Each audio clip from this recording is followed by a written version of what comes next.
teaches us, Romans में लिखा है, उसने कहा अगर इसहाक मर भी जाए तो परमेश्वर जिंदा कर देगा, क्योंकि परमेश्वर ने प्रतिज्ञा की है कि मेरे किसी बीज से नहीं, इसहाक के द्वारा जातियां ब्लेस होंगी।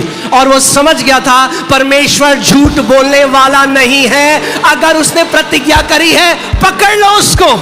And the Bible tells us that Abraham understood that even if Isaac died, he will come back to life, because God has promised that through Isaac all nations will be blessed.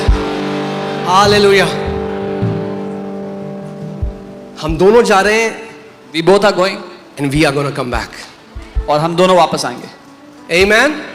Hallelujah. We learn faith from Abraham. हम Abraham से विश्वास सीखते हैं। Okay.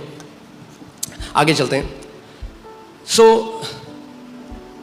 Abraham took the wood of the burnt offering, laid it on Isaac his son, and he took the fire in his hand and a knife, and two of them went together. तब Abraham ने home बलि की लकड़ी ले अपने पुत्र इसहाक पर ला दी, और आग और छुरी को अपने हाथ में लिया, और वे दोनों एक साथ चल पड़े। और बाइबल बताती है, आगे पॉल लिखता है कि वो रीजन कर रहा था अपने अंदर, उसको पता था वो रीजन कर रहा है, नहीं पिता इसको जला देगा, उठा देगा, रिजरेक्ट कर देगा, बट अगर परमेश्वर ने कुछ कहा है मैं ओबे करूंगा। And the Bible tells us he was reasoning within himself that the Lord will make him rise up from the dead again, but what the Lord has said I will do. Okay. But Isaac spoke to Abraham his father and said, my father, and he said, here I am my son, and he said, look the fire and the wood, but where is the lamb for the burnt offering? इसहाक ने अपने पिता Abraham से कहा, हे मेरे पिता, उसने कहा, हे मेरे पुत्र क्या बात है? उसने कहा, देख आग और लकड़ी तो है, पर होम बलि के लिए भेड़ कहाँ है? Isaac was innocent. Ishaq That's a prophetic picture of Jesus Christ. He was an innocent, blemishless, sinless Lamb of God. ये तस्वीर है यीशु की, वो बेदाग बेधब्बा वो मेमना परमेश्वर का। Okay. Isaac ने क्या कहा? क्या है? कहाँ पे? लैम्ब कहाँ है? इसहाक ने बोला कि वो भेड़ कहाँ है उसके लिए, बलि के लिए। Okay. और अब्राहम उसके बाद कहता है God will provide. Okay. Lamb कहाँ है? God will provide. अब्राहम कहता है परमेश्वर ही उसको मुहैया करेगा, देगा। ठीक है, अब आगे देखते हैं, 13वें आयत में आते हैं जल्दी से। फिर अब्राहम जब मारने वाला आइजैक को, तो परमेश्वर की आवाज उसको आती है, बोलता है रुक जा। When Abraham is about to slay his son, God speaks and says stop. वो कहता है,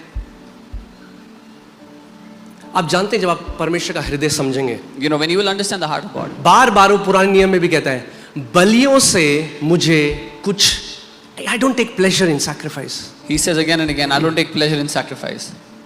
But a body he has prepared. लेकिन एक देह उसने तैयार किया। एक बलिदान है जो पिता ने रखा है, जिससे पिता खुश होता है, एक बलिदान है। One sacrifice that the Lord has kept, the Father has kept, by which he is pleased. Okay, now see. अब अब्राहम ने 13वीं आयत में क्या देखा कि क्या था वहां पर? एक मेढ़ा। क्या था? एक मेढ़ा था, रैम। रैम फंसा होता जिसके बड़े सींग होते। There was a ram caught by its horns. मगर अब्राहम ने क्या बोला? परमेश्वर क्या प्रोवाइड करेगा? But God said, lamb. मगर वहां पे क्या आया? Ram. Abraham That said, means that was not the lamb Abraham was talking about. Abraham ने कहा परमेश्वर मेमना देगा, परमेश्वर बलि के लिए मेमना देगा, लेकिन वहां पर एक रैम था। अब्राहम उस मेमने की बात नहीं कर रहा था। You didn't get it. Abraham said, God will provide lamb. Abraham ने कहा परमेश्वर मेमने को देगा, But God did not provide lamb there. लेकिन परमेश्वर ने वहां मेमना नहीं दिया। God provided ram. परमेश्वर ने एक मेढ़ा दिया वहां पर, And Abraham had to wait. और अब्राहम को रुकना पड़ा उसके लिए। Then in John 1:29, तब यूहन्ना 1:29, the next day John saw Jesus coming towards him and said, Behold the Lamb of God who takes away the sins of the world. जब यूहन्ना बपतिस्मा देने वाले ने यीशु को अपनी ओर आते देखा, उसने कहा देखो ये परमेश्वर का मेमना है जो जगत के पाप उठा ले जाता है। Amen. The prophecy that came out of Abraham's mouth got fulfilled in the life of Jesus, who is the innocent, sinless, blemishless Lamb of God. जो भविष्यवाणी अब्राहम के मुंह से निकली थी वो यीशु के जीवन में पूरी हुई, क्योंकि यीशु ही परमेश्वर का वो मासूम, बेदाग, बेधब्बा मेमना है।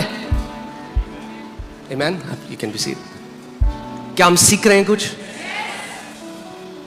आज नहीं मांगने वाला हूं आपसे आपका बेटा, कि परमेश्वर को मेरा बेटा चाहिए था तो उसने बीमारी देके ले गया. He is not going to ask you for your son today that God wanted my son, so he It's a gave him. false teaching from the pit of hell. ये एक झूठी शिक्षा है नरक से निकली हुई. Did God take Isaac from Abraham? Tell me yes or no. No.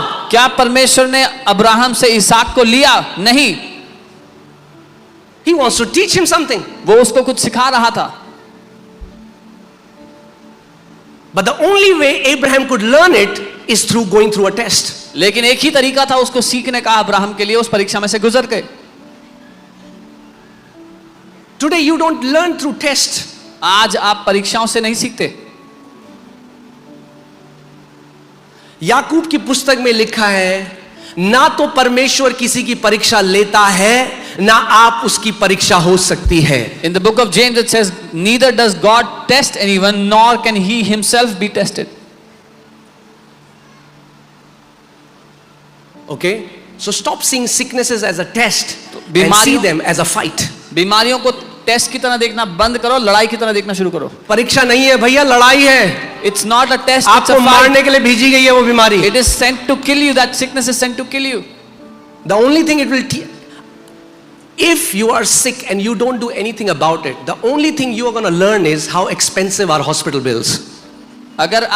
अगर कोई बीमार है, उस बारे में कुछ नहीं करेंगे, तो एक ही चीज सीखने को मिलेगी कि अस्पताल के बिल कितने भारी होते हैं. सीखोगे, मगर ये सीख जाओगे कि and again, praise God for all the doctors, but what I'm saying is, guys, stop seeing sicknesses and all these things as God is giving me these things to teach me something. बीमारी को इस तरह देखना बंद कर दो कि परमेश्वर मुझे दे रहा कुछ सिखाने के लिए. Acts 10:38 says sicknesses are oppression of the devil.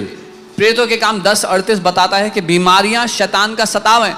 परीक्षा नहीं है परमेश्वर से, they are oppression of the devil. It's not a test from God, वो सताव है शैतान की ओर से. Okay, so ठीक है, कुछ सीखा हमने अभी तक. Now you understand how God preached the gospel to Abraham. And हम लोग एक सीरीज करेंगे जिसमें आपको ओल्ड टेस्टमेंट एक के बाद आप देखोगे हर जगह में आप यीशु को पाओगे. आपने देखा कैसे परमेश्वर ने अब्राहम को सुसमाचार सुनाया. And we will do a series on Old Testament where you will see how you will find Jesus everywhere in the Old Testament. The law and the prophets wrote about him. Jesus said they wrote about me. व्यवस्था और भविष्यद्वक्ता यीशु ने कहा उन्होंने मेरे बारे में लिखा है. Amen. So अब हम विश्वास की पहली चीज सीखते हैं. So we learned the first thing of faith. If you want to walk in faith, अगर आप विश्वास में चलना चाहते हो, you cannot walk in faith if your reasoning is on.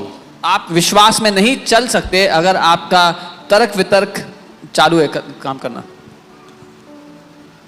क्योंकि परमेश्वर की आत्मा की चीजें इंसानी बुद्धि के लिए मूर्खता है. Because the things of the Spirit of God are foolishness to man's wisdom.